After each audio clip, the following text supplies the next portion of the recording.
السلام علیکم ورحمۃ اللہ وبرکاتہ۔ وعلیکم السلام ورحمۃ اللہ وبرکاتہ۔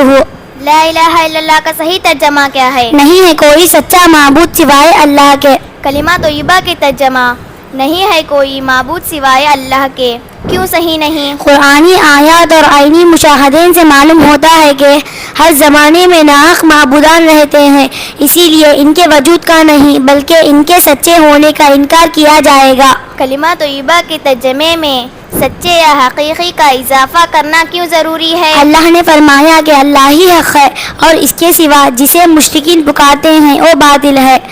کیا مشرکین مکہ اللہ پر ایمان رکھتے تھے؟ مشرکین مکہ نے اللہ کا بالکل انکار نہیں کیا بلکہ اللہ کو اپنا اور آسمان و زمین کا خالق مانا۔ کلمہ طیبہ کی پہلی خصوصیت بیان کیجیے۔ کلمہ طیبہ کی پہلی خصوصیت یہ ہے کہ اس کے تمام حروف جوفی ہیں، یعنی اس کلمے کو صرف زبانی طور پر ادا نہ کیا جائے بلکہ اسے دل کی گہرائیوں سے ادا کیا جائے۔ کلمہ طیبہ کی دوسری خصوصیت بیان کیجیے۔ کلمہ طیبہ کی دوسری خصوصیت یہ ہے کہ وہ نقطے والے حروف سے خالی ہے، جو اس بات کی طرف اشارہ ہے کہ بندہ اللہ کے سوا تمام باطل معبودوں سے بیداری ظاہر کرے۔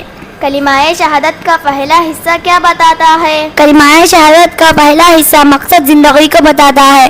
کلمہ شہادت کا دوسرا حصہ کیا بتاتا ہے؟ کلمہ شہادت کا دوسرا حصہ طرز زندگی کو بتاتا ہے۔ السلام علیکم ورحمۃ اللہ وبرکاتہ۔ وعلیکم السلام ورحمۃ اللہ وبرکاتہ۔